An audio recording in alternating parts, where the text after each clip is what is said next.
Tu vas braquer ce bâtiment, et je vais le faire avec toi. Fais-moi confiance. Fais-moi confiance. Fais-moi confiance. Fais-moi confiance. Le flic se transforme en gangster. Criminal Squad Pantera, actuellement au cinéma. Alors salut Owen, merci à nous donner ton temps pour cette interview. Avec plaisir. Est-ce que tu peux te présenter, présenter un petit peu ton parcours, pourquoi tu as démarré le MMA pour les gens qui ne te connaissent pas? Donc Owen Jason, fraîchement 23 ans, combattant professionnel à l'Hexagone MMA et sur un palmarès de 2-0. Anciennement, j'étais en équipe de France MMA amateur, donc j'ai fait un bon parcours amateur pendant 2 ans et demi. Sur une saison, j'ai enchaîné à peu près 16 combats et j'ai eu un palmarès de 15-4 en étant passé par les championnats de France, les IMAF. Et ensuite, j'ai enchaîné avec le professionnel et je suis actuellement à 2-0. Ok. Donc, comme tu disais, tu es passé récemment chez les pros. C'est ça. Est-ce que tu peux nous dire si tu as perçu des changements par rapport au niveau des combats, au niveau général? Totalement. Entre amateurs et pros? Totalement. Il y a un gros changement déjà qui est le temps. C'est qu'avant, je combattais sur 3 x 3 minutes. Maintenant, je suis sur 5 x 3 minutes. 3 x 5 minutes, pardon. Et ça change tout. Bon, c'est vrai que j'ai pas dépassé le premier round encore. J'ai mis 2 finishes, 2 TKO au premier round. Mais déjà, dedans, il y a l'aspect détente. C'est-à-dire qu'en 3 x 3 minutes, voilà, on cherchait à accélérer. Alors que là, depuis que je suis en 3 x 5 minutes, je suis plus posé. Et en fait, en étant plus posé, ben, je finis plus vite puisque je me mets moins la pression, je prends le temps de réfléchir et en fait, ça vient tout seul. Donc il y a ce gros changement et ce qui m'a aussi beaucoup aidé, c'est les genoux et les coudes à la tête. Mon deuxième finish, ben, c'était quasiment que des genoux à la tête en clinch taille. Ensuite, je suis descendu de catégorie parce que j'ai fait champion de France 77 kg en amateur. Mais en pro, je suis descendu en 70 kg, donc j'ai un énorme avantage de taille et d'allonge. Donc ouais, je dirais vraiment le temps et les coups autorisés ça. C'est un énorme changement. Est-ce que tu peux nous donner une journée type pour toi? Comment s'articule un peu ta journée la semaine? Une journée type est parfaite, parce qu'elles ne sont pas toutes parfaites. Je me lève plutôt tôt, aux alentours de 6h45, parce que je vais à l'école. Je fais une école d'ostéopathie. Je suis en 4e année là actuellement. Donc je me lève pour aller en cours. Les cours ils sont à peu près de 8h jusqu'à midi et après l'après-midi. Grâce à mon école, l'Institut Toulousain d'ostéopathie, j'ai un emploi du temps aménagé. C'est-à-dire que je peux louper des cours pour aller m'entraîner, c'est en accord avec le TFT. Donc souvent je vais en cours le matin, après je m'entraîne le midi, soit j'ai prépa physique, soit sol, soit des cours spécifiques en fin de prépa avec mon coach Johan. Et l'après-midi, si j'ai le temps, je retourne en cours. Et après le soir, je me réentraîne. Et là, souvent c'est soit MMA pro, soit de la boxe anglaise et du pied-point, ou de la lutte, ou encore cours spécifiques avec Johan. Donc ça varie. Mais en tout cas, soit je fais ça, soit je rattrape les cours chez moi. Et c'est à peu près ça. Et après, je mange, je dors et rebelote. J'en ai bien rempli, quoi. Ouais. Est-ce que tu as un combat qui est prévu là prochainement? J'ai le droit de le dire. Ouais. Le truc, c'est que si j'ai pas d'adversaire, le combat il est annulé. Du coup, les gens ils seront un peu. Donc, normalement, je combats le 1er février au Zénith de Nantes, toujours avec l'Hexagone. J'ai re-signé mon contrat avec l'Hexagone au grand bonheur de tous. Et, on m'a beaucoup demandé qu'est-ce que tu fais? Est-ce que tu vas à l'Ares ou à l'Hexagone ou au KOF? Il y avait l'Ares qui avait fait une proposition pas mal, mais j'ai choisi l'Hexagone. Pour moi, ça monte en flèche. En plus, j'ai tous mes amis là-bas. Donc, voilà, normalement, je repars avec Hexagone et ce serait le 1er février à Nantes. Ok, pas d'adversaire? Pas encore d'adversaire, j'ai eu 2 propositions, je crois, pour l'instant. J'ai accepté les 2, je crois, ou en tout cas un sûr qui a été blessé. Et donc, toujours pas d'adversaire, mais je m'en fais pas. Avec la Bulgarian Top Team et le matchmaker d'Hexagone, ils vont trouver, je m'en fais pas du tout. Champion lightweight Hexagone. Ok. Du coup, la ceinture, elle est vacante là. Ah, ceinture vacante. Là, justement, il n'y en a pas. Ok.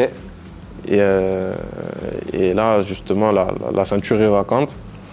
Les premiers en tête de liste, bah, c'est Nicolas Ebivol, Théo Ulrich. Ouais. Pour l'instant, il n'a pas combattu en 70, mais il fait des catchweight en 73 pour préparer sa descente. Et moi. Et, ok, ouais, donc potentiellement... C'est ça. Pour l'instant, les 3 en tête, c'est nous. Et moi, justement, dans mon contrat, j'ai demandé... J'avais 2 conditions. C'était affronter Théo. Pour signer mon contrat, c'était d'affronter Théo Ulrich et d'avoir une ceinture dans mon contrat. Du coup, j'ai re-signé 5 combats. Donc avec une éventualité de ceinture au 2e ou 3e combat, je crois. Ok, ouais. Cool. Est-ce que tu as un avis sur, puisque tu en sors depuis peu, on va dire, sur le niveau des amateurs français? Actuellement ou avant que je passe pro? Les deux, si tu veux, si tu suis toujours. Je regarde toujours un peu l'amateur, parce que j'ai pas mal de mes potes aussi qui sont encore en amateur. Pour moi, le niveau amateur, il évolue tout le temps. Hein. Il évolue tout le temps, et quand je parle du niveau, c'est niveau technique, mais aussi du niveau médiatique.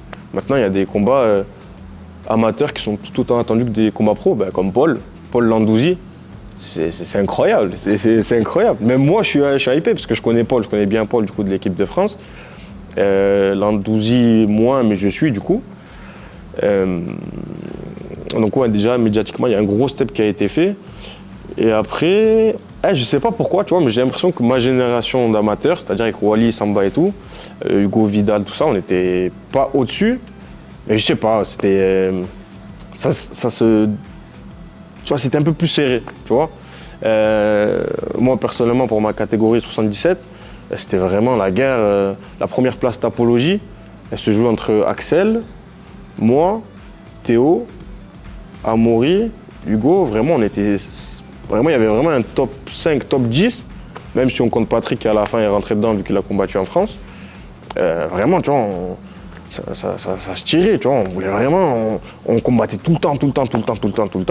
La KT de Wally, c'était pareil, 70, c'était pareil avec les Prigents. Et là, maintenant, j'ai l'impression qu'il y a un peu moins ça, tu vois, peut-être que c'est moi qui suis moins, donc je sais pas. Mais je trouvais que ma génération amateur, c'était vraiment bien, parce que dans toutes les KT, tout le monde voulait sa place. Mais maintenant qu'on passe un peu tous pro, je trouve que c'est un peu moins, mais il y a toujours du bon niveau. Il y a toujours du bon niveau. Et quelles sont les pépites à suivre selon toi? Je ne vais pas dire Samba de ça parce qu'il passe pro. J'aurais dit un gars qui vient de chez nous, de Toulouse. Je ne sais pas si vous le connaissez, c'est Manny Grimodo. Manny Grimodo qui vient du Toulouse Fight Club, actuellement qui a 7-0 je crois. Carrément, je l'ai branché avec mon manager, la JB Shelby de la BTT, qui kiffe le profil. Et petite anecdote, c'est le gars qui a infligé le premier rouge Tapologie de Alan Landouzi. C'était sur disqualification, mais c'était donc combat très partagé. Mais à la fin, il lui met une clé de bras et bon, disqualification, il allait lui péter le bras. Et vraiment là, il arrache tout. Vraiment, il arrache tout. Donc lui, vraiment à suivre. En plus, il vient de ma ville, donc doublement à suivre. Et ensuite, il y a qui d'autre? Il y a, si je me trompe, c'est Johan Moreno, je crois, qui avait combattu avec moi à l'Hexagone. Il a 9-0 ou à 10-0 actuellement, je crois. Pas mal, je ne le connaissais pas du tout, je l'ai connu lors de Hexagone Évry. Voilà, il est venu, il m'a parlé un peu. Je ne connaissais pas. Et j'ai regardé son combat, chaud de fou, alors vraiment rien à dire. Et il y a pas mal de monde. Après le reste, je pense que vous n'allez pas les connaître. Comme Idrissa qui a combattu ici au Castagne, puisque le TFT organise des événements des fois. Très bon aussi, il y a Adam Zilio qui a fait vice-champion de France là, cette année. Très bon aussi, il y en a pas mal. J'ai une petite liste, pas mal.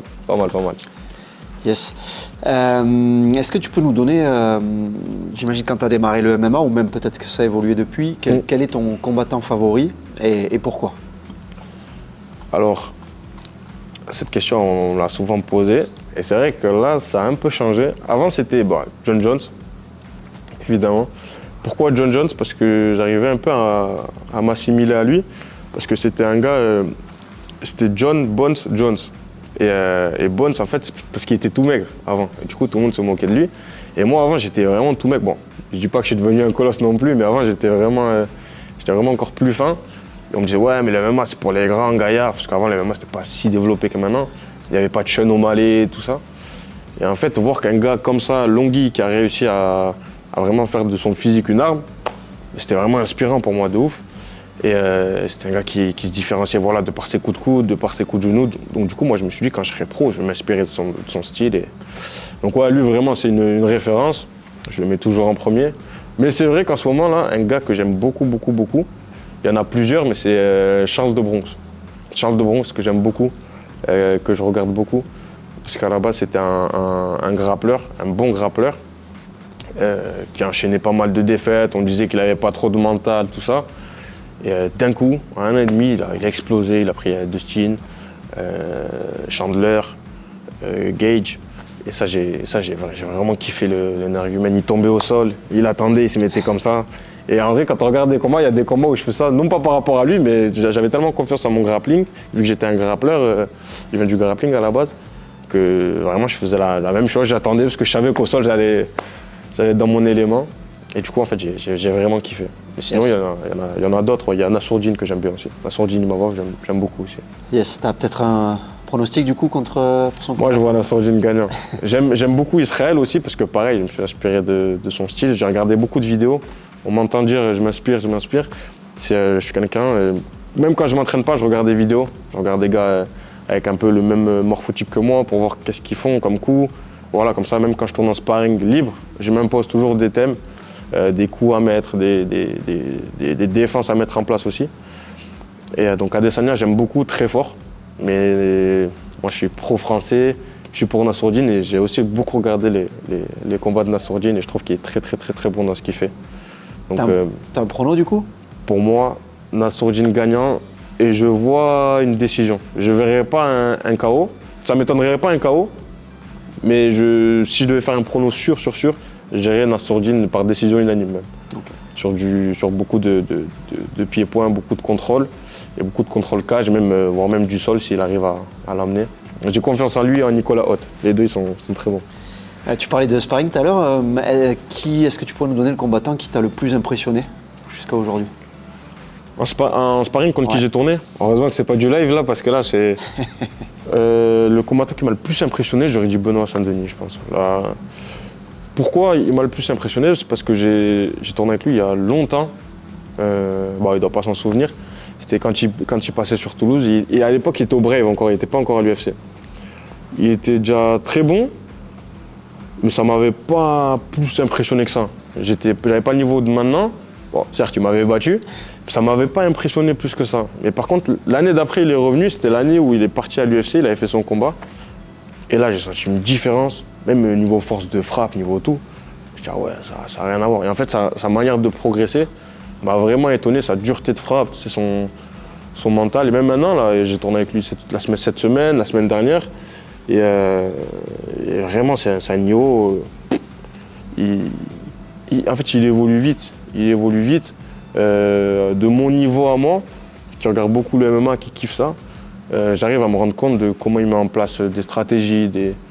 Souvent, j'ai vu qu'on le désignait comme un combattant qui n'était pas forcément hyper intelligent parce qu'il fait beaucoup de guerres, qui prend beaucoup de coups pour mettre beaucoup de coups. Mais en fait, quand on tourne avec lui en sparring, on se rend compte que déjà, techniquement, il est vraiment en place. Parce qu'il ne faut pas oublier qu'il a commencé il n'y a pas si longtemps que ça. Tu vois, ça ne fait pas 10 ans qu'il est dedans. Ouais. Donc mental de fou, déjà ça tout le monde le sait. Techniquement, très en place, il sait tout faire, et bien. Physiquement impressionnant, vraiment impressionnant. Mais c'est surtout, moi, là où il m'a impressionné, c'est que stratégiquement, il arrive à mettre des trucs en place. Et en plus, le pire, c'est qu'il a un très bon mental. C'est-à-dire que moi, il y a plein de fois, il m'a donné des conseils, surtout là ces derniers temps. Donc ouais, vraiment sur tous ces aspects qui forgent un combattant, j'aurais dit Benoît Saint-Denis, ouais, c'est très impressionnant franchement. Yes. Je vais te donner les noms de top 15 UFC de ta KT, du coup. Ouais. Si tu peux me dire quelques mots sur chacun de ces combattants. On va démarrer par Islam. Tu veux que je dise un mot pour le définir? Islam Makhachev. Très impressionnant et surtout surpuissant. Tsarukyan. Fort, très fort, mais pas si impressionnant que ça. Oliveira. Le roi. Très fort, très complet. J'adore. Poirier. Poirier est incroyable. Hein. Il fait partie des gens qui étaient là depuis le début, depuis que j'ai commencé à regarder du haut de mes 23 ans, qui étaient là. Très fort, et même on l'a vu contre, là ce que je viens de te dire, contre Saint-Denis, qui moi je trouve fort. Se dire que Poirier, même s'il y a eu un round pour Saint-Denis, Poirier a battu ce mec, c'est vraiment, ça montre la monstruosité de ce combattant. Holloway. Classique, Un classique, très fort, très bon, très endurant. Et là, son combat contre Gage, incroyable. Même si contre Topuria, c'était pas pareil, c'est très impressionnant. Hooker. Ouais, j'aime beaucoup. J'ai pas mal regardé des vidéos de Hooker. J'aime beaucoup Hooker, mais après, je le vois pas être champion. Chandler. C'est un colosse, lui. C'est un colosse très bon, mais après, c'est pour un top 5 très bon, mais je le vois pas champion non plus. Gamrot. Lutteur de ouf, très bon lutteur. Vraiment, c'est très impressionnant au niveau de lutte. Dariush. Pareil, un peu plus ancien, très bon si c'est un top 15, hein. C'est rien à dire. Moïcano. Moïcano, je l'aime pas lui. Je l'aime pas lui. Combattant suivant. Fiziev. Ah, Fiziev, terrible. J'aime beaucoup aussi, il lâche rien, très dur. Impressionnant. BSD. BSD Ben, le fameux Ben. Moi je dis qu'il n'est pas totalement fini. Très impressionnant. Pimblet. Ah, j'aime pas trop Pimblet. Pimblet, j'aime pas trop. Il est bon, mais je le trouve surcoté. Jalen Turner. Sans plus, je le trouve normal. Après, faut pas oublier que les top 15 du UFC, c'est pas des gars normaux, hein. Mais pour un top 15 du UFC, je trouve normal. Et Joel Alvarez. Oh, sans plus. Sans plus, bon, mais sans plus. Est-ce que tu pourrais me donner un petit peu tes objectifs pour 2025 et notamment s'il y a un combat que tu aimerais faire en particulier? Bon, déjà un combat en particulier, je pense que maintenant tous les gens qui me suivent et qui suivent la catégorie Hexagone, ils le savent, c'est Théo Ulrich. Un gars que j'admire beaucoup par son travail. On était, comme je te disais tout à l'heure, on était beaucoup en concurrence en amateur. J'ai combattu avec presque tout le top 10, sauf lui. Donc du coup, c'est un combat que j'ai toujours voulu et même lui le voulait. Et là, c'est pareil, ça fait la course à l'Hexagone. Donc un combat, ce serait contre lui en 2025. Et pourquoi pas une ceinture? Pourquoi pas une ceinture, tiens. Là, je suis déjà à 2-0 là, à l'Hexagone. Je repars pour 5 combats. Donc dans les 5, moi, je voudrais une ceinture.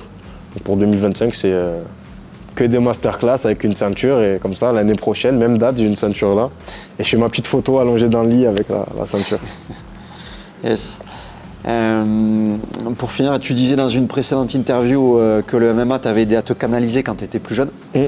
Quels sont les conseils pour les personnes qui souhaitent essayer ou qui n'osent pas peut-être franchir le pas? Franchement, les conseils pour commencer le MMA, déjà c'est de ne pas avoir peur.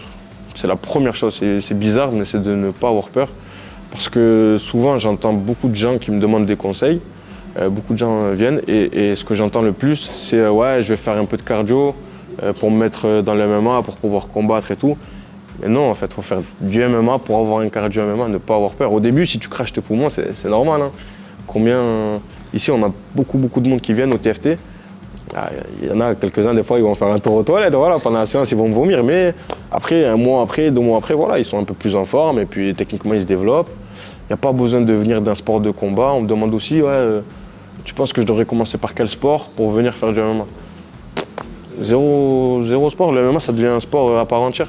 Donc commencer par du MMA, faire du MMA et après faire d'autres sports pour se spécialiser et développer ses points faibles dans le MMA. Ok. Est-ce que tu as un message à faire passer après pour... À chaque fois on me demande ça, je dis un truc et je finis dans la sauce après. Non, suivez bien 2025 parce que vraiment, comme je le dis à chaque interview, je me considère un peu comme... vraiment moi, je me considère comme un météore. C'est-à-dire que je suis un caillou. Des cailloux, il y en a plein, tu vois. La différence entre les cailloux et les météores, c'est que eux, ils vont tout droit et tout ce qui se met devant, soit ils les écrasent, soit ils se font arrêter par cet obstacle. Moi, je compte pas me faire arrêter, j'y vais tout droit.